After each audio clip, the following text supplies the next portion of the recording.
Welcome to MEnbar, the podcast for the Middle East Council on Global Affairs. I'm your host, Amaney Jamal. Thank you very much for joining us. Today we have the honor of being joined by Professor Amaney Jamal, who is the Dean of the Princeton School of Public and International Affairs, the Edward S. Sanford Professor of Politics and Professor of Politics and International Affairs at Princeton University. Jamal is also the co-principal investigator of the Arab Barometer project. It's an absolute pleasure and privilege to have you here today with us, Professor. The privilege and honor are all mine. Thank you so much for joining us. I'm going to get right into it, right? The Arab Barometer has been conducting opinion surveys across the Arab world for years, but perhaps you could just tell our audience briefly a bit about what the Arab Barometer is and what they do. Thank you so much. Yes, absolutely. So the Arab Barometer is one of the largest public opinion survey projects to capture Arab political, social, economic opinion. It's been in operation for almost 2 decades. Our first surveys were in 2006, 2007. Wow. And I suppose if I was supposed to sort of summarize what the Arab Barometer is all about, it is about capturing and representing Arab public opinion. For too long, a lot has been said about the Arab world or the Arab street or Arab public opinion, but we didn't have a robust, rigorous scientific database to really showcase and capture what Arab public opinion was all about. So first and foremost, the Arab Barometer is a voice to citizens in the region. And from there, we hope that people who are interested in Arab public opinion, whether it's academics, policymakers, think tanks, civil society organizations, influencers, will look at the Arab public opinion data, the Arab Barometer, to better understand what the preferences and orientations are of citizens. And they do. I mean, I know myself and my friends who are scholars and colleagues who are scholars, we sort of wait for the report to come out every year or every sub-report or however you define it. I feel like there's no one doing what Arab Barometer does, at least to the same degree or to the same extent and the same quality. Yeah, thank you so much. I think there are, a lot of our partners are some of them are doing Arab public opinion, and I think very highly of everybody working in this space. I think what sets us apart is that not only do we conduct and administer the surveys, but we try to sort of provide analytical updates on what the surveys mean. We're consistently putting out country reports, picking up thematic topics that are important, and regional and country developments that are also important for our followers and our readership. So in terms of our reach, I think we have, and this is because we have a wonderful, spectacular team and partners all across the region, but our reach is in the region here in the Middle East, but also in the US, in Europe. And I think this is something that we prize very much as an organization. Yeah, I mean, one thing, I was going to ask this later, but actually when you mentioned earlier about how people perceive Arab public opinion, it made me think, and you wrote this in that piece you co-wrote in Foreign Policy, about the notion that public opinion in the Arab world has been sort of dismissed. Your research challenges the common view that Arab public opinion doesn't matter because most governments are authoritarian. Why do you argue this is a dangerous misconception? This is an extremely dangerous misconception, right? For too long, Arab public opinion has been ignored, right? And what we've seen is that, the sentiment of Arab publics matters. The sentiment of Arab publics matters for stability in the region, for the ability of society to advance reform agendas, whether it's democratic or economic. It's important because if MENA populations are consistently deemed as unnecessary or inconsequential for political development, it means that you're going to get the kind of instability that you saw with the Arab Spring. It means that you're going to get, it means that we're not going to be able to appreciate and understand where there's momentum for reform and change, where there's momentum for democratization, where there's momentum for extremism. So it's extremely, extremely not only dangerous, but to not understand Arab public opinion, not only for, like, with all due respect, security interest, but it's also very dismissive and dehumanizing to say that the opinions of 350 million citizens, 400 million citizens, is inconsequential. So it's incumbent upon us as academics, as researchers, as policymakers to understand what the Arab public thinks, what it believes, where are its orientations, what are its goals and passions. I mean, we find ourselves consistently in the Arab Barometer having to still use our data to correct misperceptions. For example, let's just take the ongoing horrible situation in Gaza right now. For the people will still say things, especially in the Western media, even among Western leaders, will still say things like, "Well, doesn't all of Gaza support Hamas?" Right. And we have to sort of show the data, right? We were polling right before October 7th, and what we found is about 2/3 of Gazans were distrustful, did not trust Hamas as a governing regime right before October 7th. In fact, 50% of the population of Gaza was born after the election of 2006, which Hamas won narrowly. Yet, basically, the entire population of Gaza has been deemed as almost, legitimate targets because Hamas was their ruling apparatus. Right. There are many ruling governments that basically don't have the sanction of their populations. Right. So you can't even, some people say, Hamas were democratically elected, but now you can also say, well, actually, the majority of people weren't born to elect. Exactly. Right? So most people wouldn't necessarily even think that. If that Exactly. makes sense. And then you have 3/4 of the population even saying that the right of free speech, the right of assembly, the right of the press were circumscribed right before October 7th. So the majority of Palestinians felt that their freedoms to express themselves were also being limited by the Hamas government. So this sort of corrects that image. But nevertheless, there's constant misperceptions, right, about the region. For example, people will still say things, well, Muslim Arabs are less tolerant, or Muslim Arabs, their loyalties to some sort of, alternate source of power that is not vested in democratic governance. And repeatedly and over, we have to show that, no, the average Arab citizen looks like any other citizen in the world, right? They care about economic prosperity. Families care about educating their children. Families care about ensuring that their children have a path to good jobs. Right. So the Arab story is very much a story of what we see in every other country. And people, believe it or not, are sometimes like, really? Like, what's more shocking is that we have to not only say this, but is the response of people. So to talk about how sometimes, unfortunately, how deeply and pervasively Islamophobia is in some of the fabric of elite quarters of the world, right? Where you have to remind people that Arab citizens mirror and mimic other citizens of the world. Well, I think that point about, again, erasing Arab citizens by not saying, their opinions don't matter, is also that same narrative that legitimizes authoritarian rule. I mean, the example you just gave is a really interesting one. I studied Bahrain, and it was always like, the Bahraini pro-democratic movement don't want democracy. They're agents of Iranian influence, right? Yes. So even often people impose what they think, or these strategic narratives about Arab populations to serve very specific interest, right? So I think that's why this data is so important. Yes. Although I will, as someone who studies disinformation, it was nice to hear you say that you will present this data and people will actually have a response to it. My concern, of course, especially in polarizing times, is you can show people data and they will still ignore it. Yeah. And that's what alarms me. I don't know if you come across that kind of mindset where, someone says, the example you mentioned, that or Gazans about Hamas, you're like, no, the data doesn't say that. They're like, but why would they? They find it hard to accept. Well, no, they'll also say, well, why didn't they overthrow the Hamas government? Right. And why didn't they do this? And for the same reasons that, it's very hard to overthrow an authoritarian government. Right. Yeah. But it's just great having that data, and then you can actually push back against those points, because ultimately, I like to think that we have governments who make data-informed decisions, although jury's still out on that one, depending on where we're listening from. So let's talk. This brings us nicely into the latest survey, the eighth wave, right? Yes. This looks at the region between September 2023 and July 2024. That is correct. That's correct? That is correct. And this obviously covers the period of October the 7th. What made your recent findings after October the 7th so striking? Well, I think, first of all, just to stay on the theme that we've been discussing, is that we had data on Gazan public opinion and sentiments right before October 7th. Right. So we know that Hamas was losing some credibility among the Palestinian population in Gaza.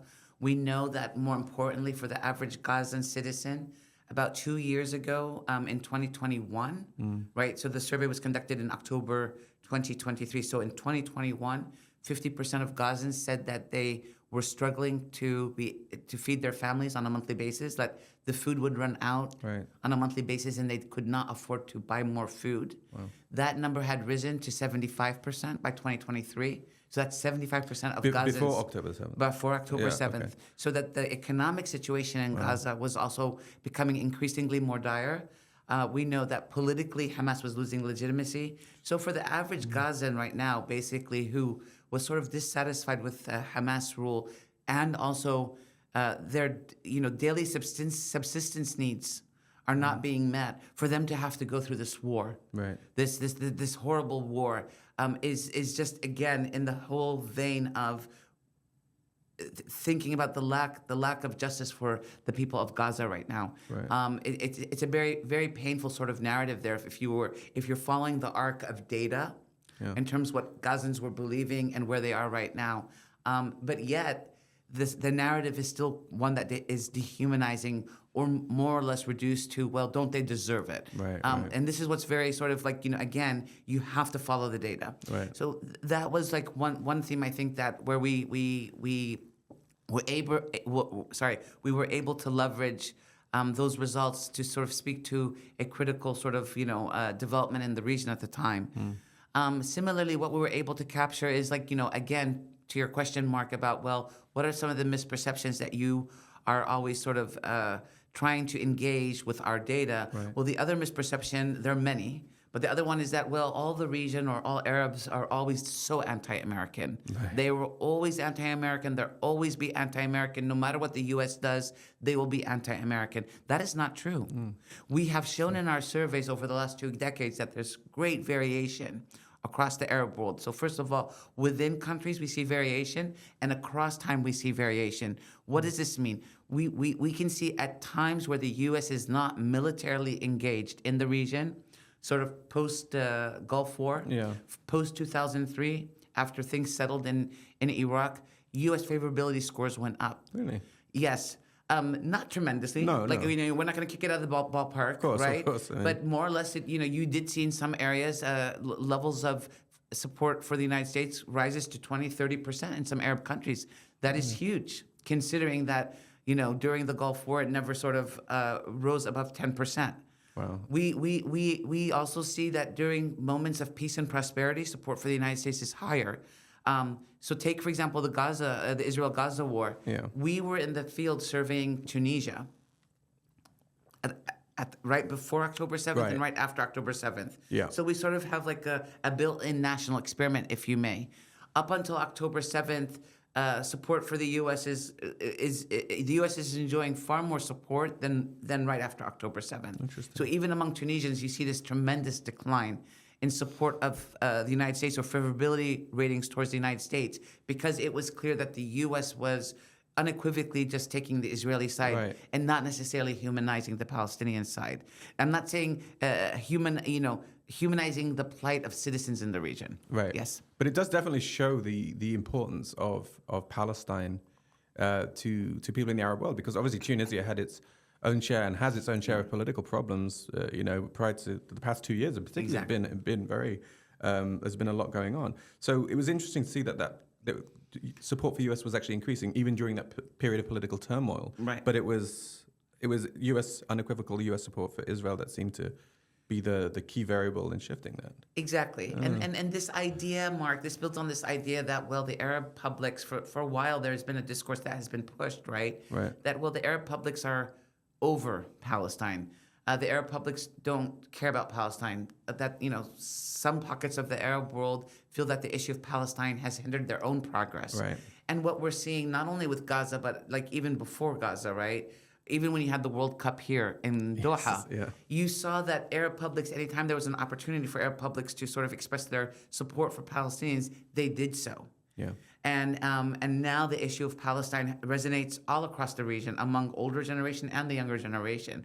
So this idea that Palestine is not an important issue to the Arab world is not supported in any of our polling. Yeah, it's absolutely important. Yeah. And I just want a quick question about the granularity of data. I mean, you talked about support or favorability of the U.S. in Arab public opinion. Is that broken down by specific demographics or class systems? Or, I mean, is there any granularity there? There is some granularity. So it's not necessarily what oftentimes, again, people sort of think like, well, all the secular people must support the United States, and all the religious people don't support the United States. So it's because it's Islam, right? Yes, that is totally inaccurate. What we see is that there is, believe it or not, a more educated class of Arab citizens who are as anti-American as more traditional people.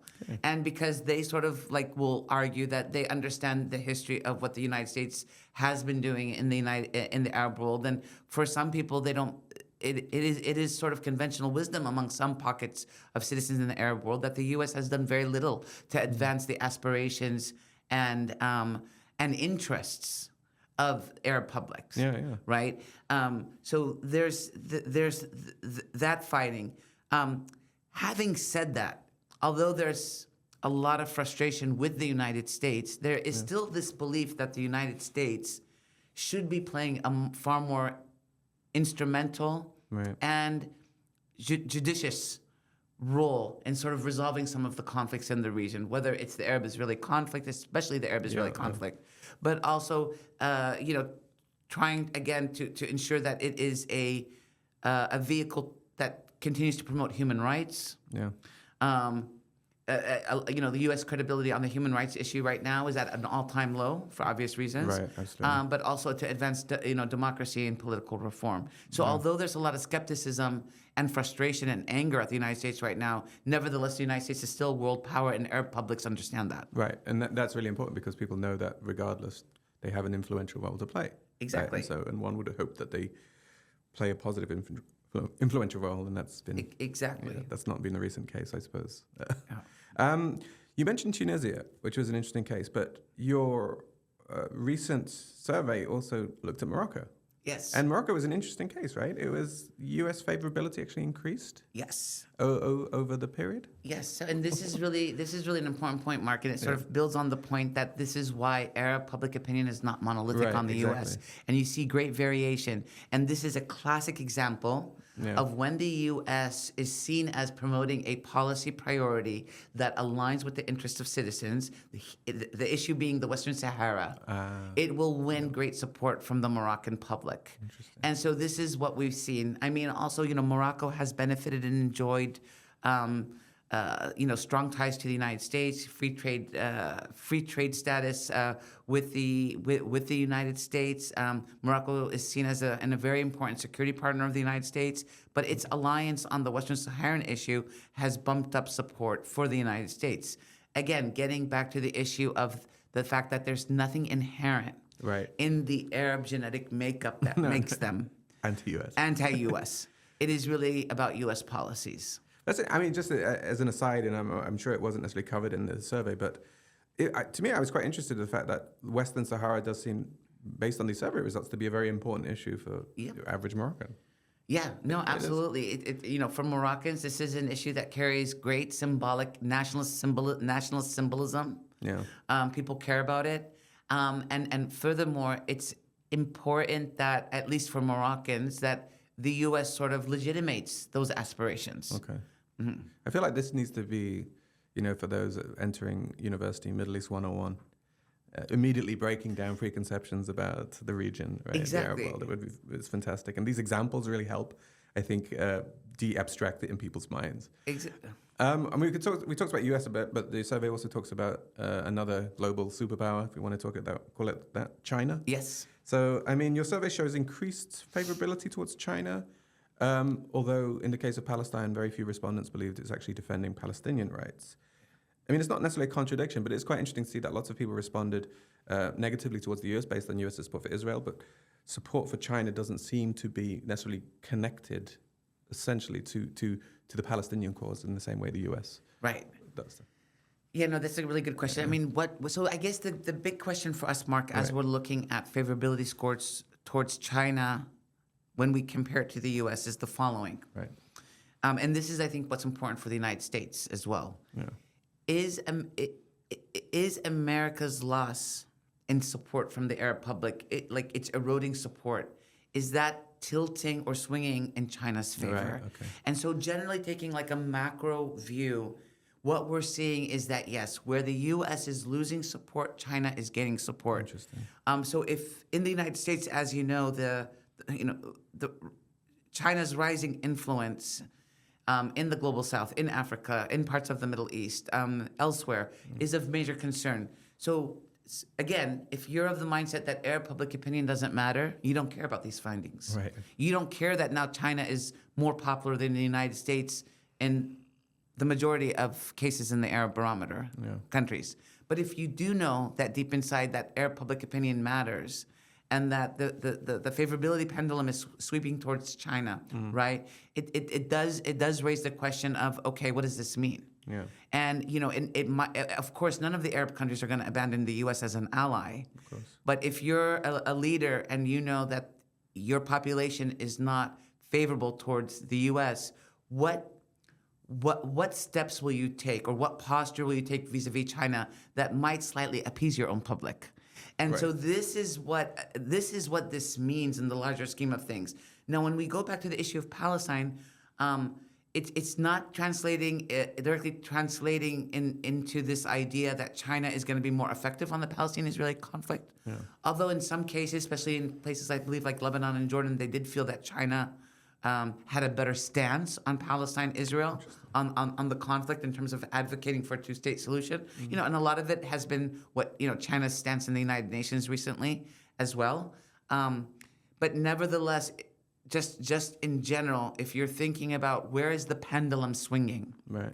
it's not swinging towards any other group. It's swinging towards other groups, but it's definitely swinging in China's direction. Okay. And so this could have implications for soft power, sort of diplomacy, soft power sort of, developments down the line. Yeah. What about security then? How do Arab publics view China's approach to regional security?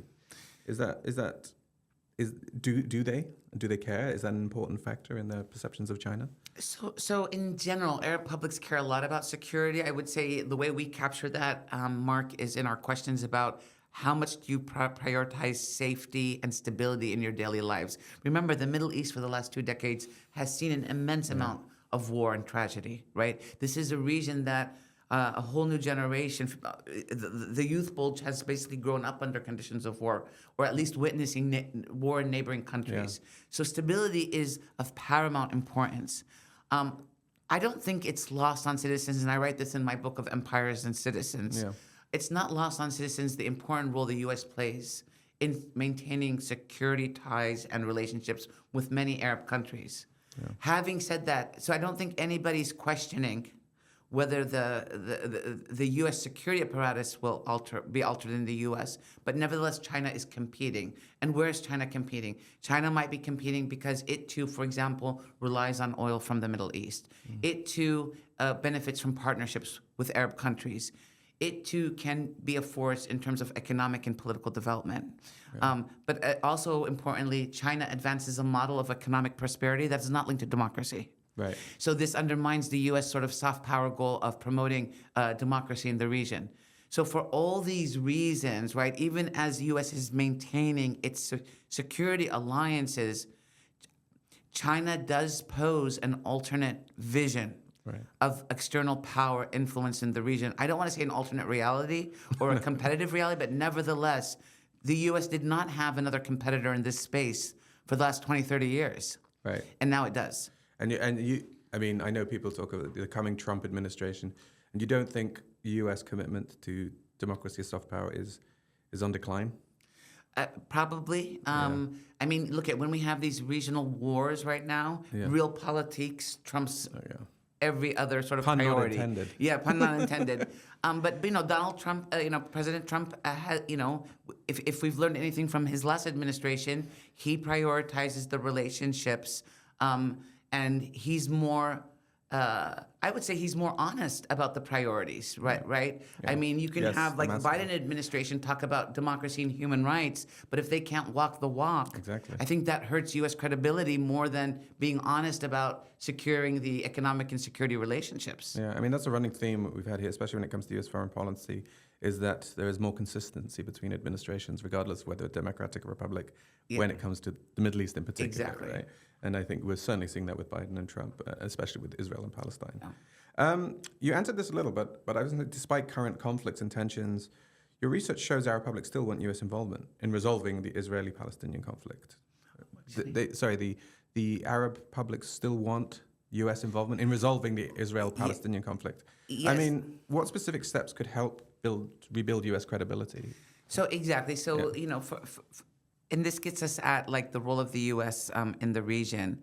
And we know that the U.S. is invested in a normalization and normalizing agreements, bilateral arrangements between Arab countries and Israel. And I said this after October 7th. I said, when we look at where we are in terms of October 7th, we need to remember that there's been a 30-year peace process leading up to October 7th. The Oslo Accords of 1993, they're almost 25 years, almost 30 years old now. Wow. Feeling my age. Yeah, 30 years old. 30 years, Palestinians have embarked on a peace process that should have brought them, at least at the very minimal, the contours of a Palestinian state, and some, economic and political dignity in the West Bank and Gaza. And we need to ask ourselves seriously, since the fall of Camp David, since 2000, what has the U.S. done deliberately and very deliberately and diligently to advance the cause of peace between Palestinians and Israelis? All the while, at the eve of the Oslo Accords in 1993, you had 100,000 Israeli settlers living on the West Bank. Right. Today, the number of Israeli settlers on the West Bank is over 1 million. That's almost a third of the population of the West Bank right now. Wow. So again, we need to ask ourselves what the U.S. has done. Nevertheless, it is still perceived, it's still the perception in the region that the U.S. is one of the only countries that has the leverage on both Palestinians and Israelis to push a peace deal forward, if it chooses to. I mean, it's true. It's a truism, right? It's a global superpower and it's Israel's main ally. So it has to somehow be involved. Right. And so as you've been seeing, especially since October 7th, everybody's talking about, the U.S. policy is about a two-state solution. The U.S. policy is about a two-state solution. The U.S. policy is about a two-state solution. Well, what is the U.S. doing to advance a two-state solution? Right. I mean, and I think what's interesting about it is we talk about the US and lots of European policy about the two-state, but your surveys also show that there is continued support for a two-state solution in several countries.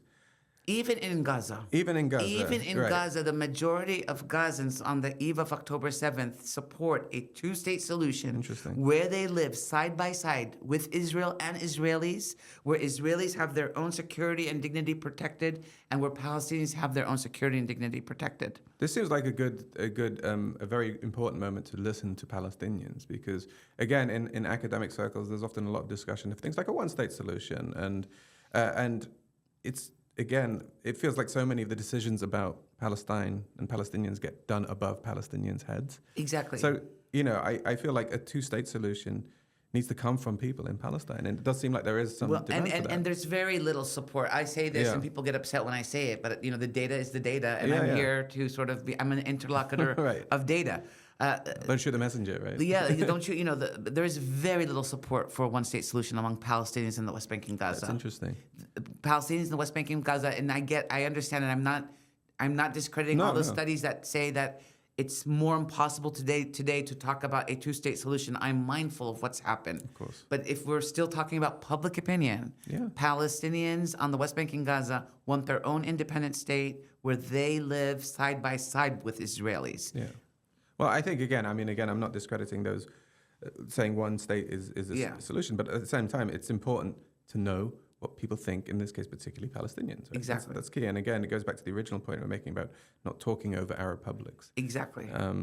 Okay. So, I say we end on the two-state solution. It's not like we've solved it. But I just want to sort of finalize this podcast with a sort of more general question, right? Which is based on your extensive polling data. What's the single most important thing U.S. policymakers need to understand about Arab public opinion right now? I think what they need to understand is that for too long, I believe the international community, or at least some members of the United States government try to talk over or be dismissive of Arab public opinion. And it's not about that. It's not about reifying Arab public opinion to the point that's going to shape U.S. foreign policy. We're not saying that. But the truth is also you don't want a foreign policy that is built on dismissing or dehumanizing Arab publics. Course, and we've witnessed this conflict evolve, right? And like again, thinking about the horrors of October 7th, what happened to the Israelis, what is happening to the Palestinians in Gaza, right? Where sometimes, especially in U.S. quarters, only one narrative is humanized. And again, I believe that the sanctity of human life should be protected across the board, regardless if it's Israeli or Palestinian. Human life is human life. When political elite in the United States reify the humanity of one side of the conflict, they are not only not doing anything to advance the cause of peace and two-state solution, they are exacerbating the seeds of resentment and anger. Yeah. So by acknowledging that Arab public opinion matters is by default saying the average Arab citizen matters and is a human and is worthy of considering the viewpoints of the public. It's extremely important. Absolutely. It's extremely important in terms of just a matter of orientation, how you look at how these policies are affecting millions of citizens. Arab public opinion shouldn't matter only when we're worried about the rise of extremism or the rise of jihadism or the rise of fanaticism. Or the price of oil. Right, because the truth is, if you've ignored Arab public opinion for decades, you're going to get these problems. Yeah. But if you're attuned to it, and you have a comprehensive sort of approach that sort of captures the humanity of Arabs, we shouldn't find ourselves in this position where discrediting hundreds of millions of Arabs, it seems like it's a legitimate goal. Yeah. It shouldn't be. It doesn't have to be that way. Yeah, and I know I asked about the U.S., but I think that exact thought could and should and does apply to Europe right now, where we see the same level of selective humanization, which by default is dehumanizing, I think. Exactly. I've asked all my questions, but if there's anything else you feel like you want to add about the report or just about your research, we'd be happy to hear it. No, thank you. If you haven't looked at the Arab Barometer data, we have all our data, all our reports are both in Arabic and English on our website, and this has been great. Thank you so much. Thank you very much for coming. It's been an absolute honor. Thank you. Thank you, everyone, for listening to MEnbar, the podcast of the Middle East Council on Global Affairs. I'm your host, Marco N. Jones. You can like us wherever you get your podcasts. Thanks for listening to MEnbar, the podcast for the Middle East Council on Global Affairs. Follow us wherever you get your podcasts.